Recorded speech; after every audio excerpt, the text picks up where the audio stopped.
April 9th, 2025.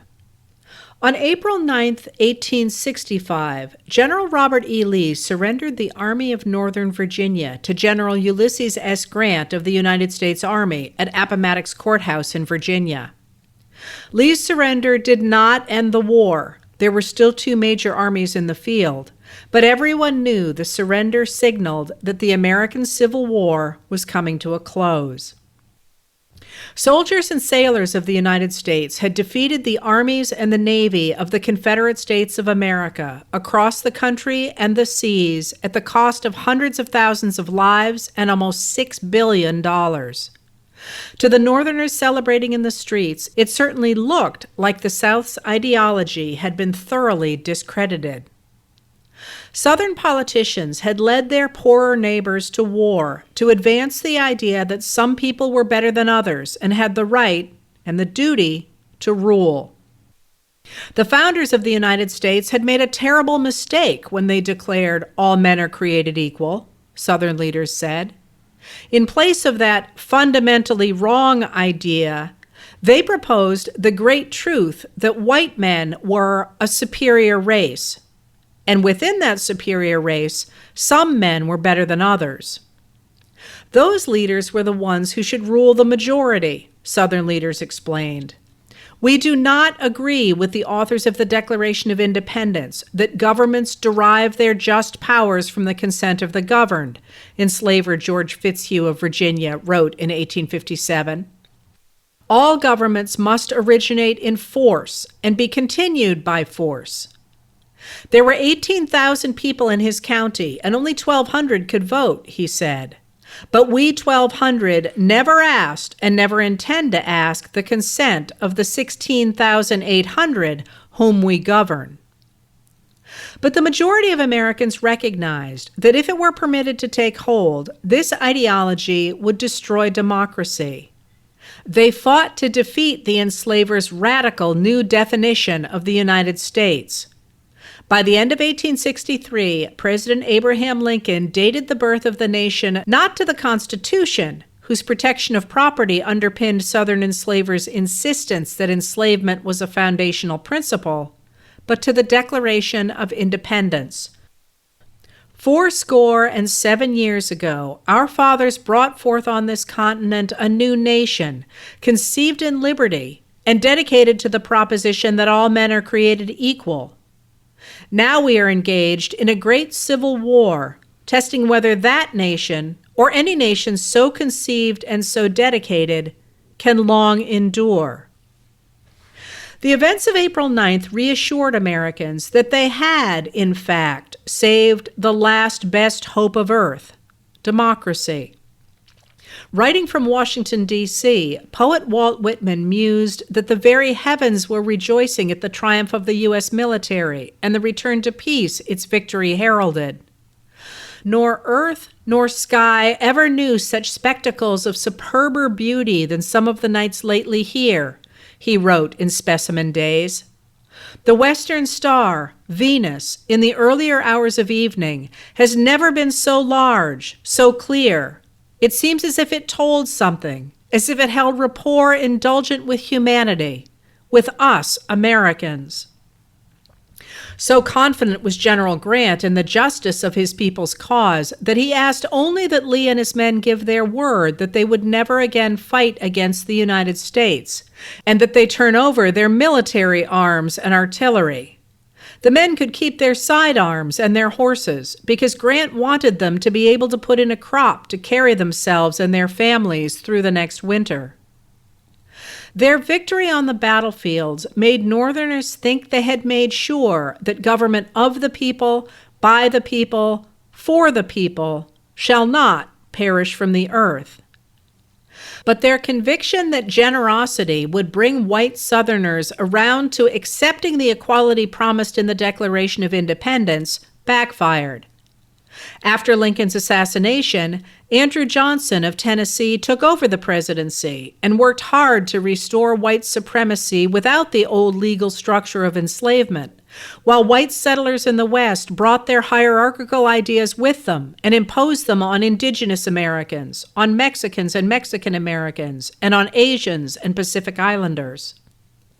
With no penalty for their attempt to overthrow democracy, those who thought that white men were better than others began to insist that their cause was just and that they had lost the war only because they had been overpowered. They continued to work to make their ideology the law of the land. That idea inspired the Jim Crow and Juan Crow laws of the late 19th and 20th centuries, as well as the policies that crowded indigenous Americans onto reservations, where disease and malnutrition killed many of them and lack of opportunity pushed the rest into poverty. In the 1930s, Nazi leaders, lawyers, and judges turned to America's Jim Crow laws and Indian reservations for inspiration on how to create legal hierarchies that would, at the very least, wall certain populations off from white society. More Americans than we like to believe embraced fascism here, too. In February 1939, more than 20,000 people showed up for a true Americanism rally held by Nazis at New York City's Madison Square Garden, featuring a huge portrait of George Washington in his Continental Army uniform, flanked by swastikas. President Franklin Delano Roosevelt rallied Americans to oppose fascism by emphasizing the principles that would, he said, provide the foundations of a healthy and strong democracy: equality of opportunity for youth and for others, jobs for those who can work, security for those who need it, the ending of special privilege for the few, the preservation of civil liberties for all, the enjoyment of the fruits of scientific progress in a wider and constantly rising standard of living. He called for the cooperation of free countries working together in a friendly, civilized society. The gulf between the ideals of democracy and the reality of life in the segregated U.S. during and after World War II galvanized Black Americans, Mexican Americans, and Asian Americans to demand equality. They successfully challenged school segregation, racial housing restrictions, state laws prohibiting interracial marriage, and anti-Chinese laws based in the 1882 Chinese Exclusion Act. As the military fought fascism in Europe, schools and churches at home emphasized that democracy depended on acceptance of racial, ethnic, and religious differences. Rallies championed diversity, and government-sponsored films warned Americans not to succumb to fascist propaganda. Posters trumpeted slogans such as Catholics, Protestants, Jews, working side by side in war and peace, and reminded Americans not to infect their children with racial and religious hate. In a 1947 radio show, Superman fought a Ku Klux Klan-like gang trying to keep foreign-born players off high school sports teams. And in 1949, comic book artist Wayne Boring portrayed him on a poster, urging a group of American school children to defend their classmates from un-American attacks on their race, religion, or ethnicity. In the 1950s, those ideas had produced a liberal consensus shared by most Democrats and Republicans alike. The government should regulate business, provide for basic social welfare, and promote infrastructure. In other words, it should reflect democratic values. But when the Supreme Court's 1954 Brown v. Board of Education decision tied the federal government not just to economic equality for white Americans, but also to civil rights, opponents of the liberal consensus resurrected the same argument former Confederates had used after the Civil War to couch their ideology in economic rather than racial rhetoric. Rejecting the idea of equality, they argued that the government's effort to protect civil rights was tantamount to socialism because it took tax dollars from hardworking white men to provide benefits for undeserving Black people who wanted a handout. This idea gained momentum after Congress passed the Voting Rights Act in 1965 and gradually came to include people of color and women who demanded equality. In 1980, Ronald Reagan rode the idea that the liberal consensus was simply a way to redistribute wealth to undeserving Americans of color or women, or both, like Reagan's welfare queen, into the White House.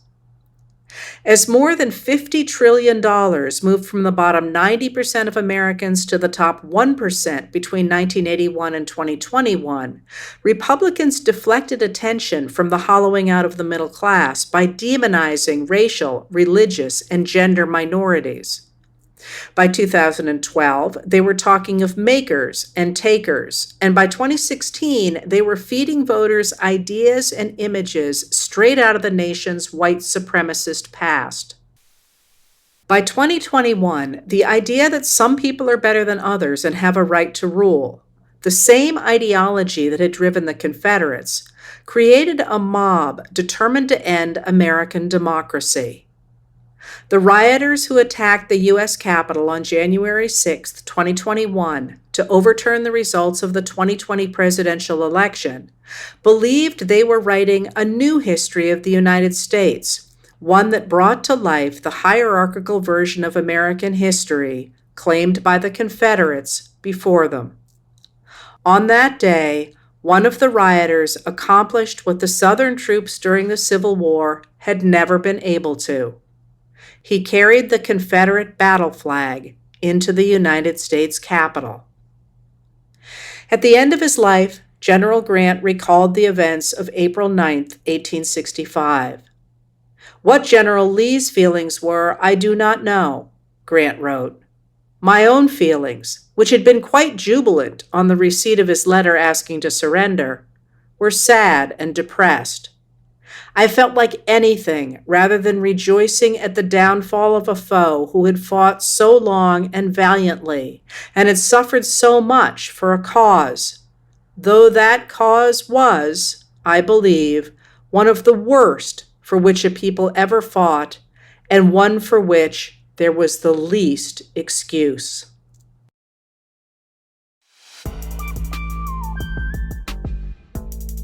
Letters from an American was written and read by Heather Cox Richardson.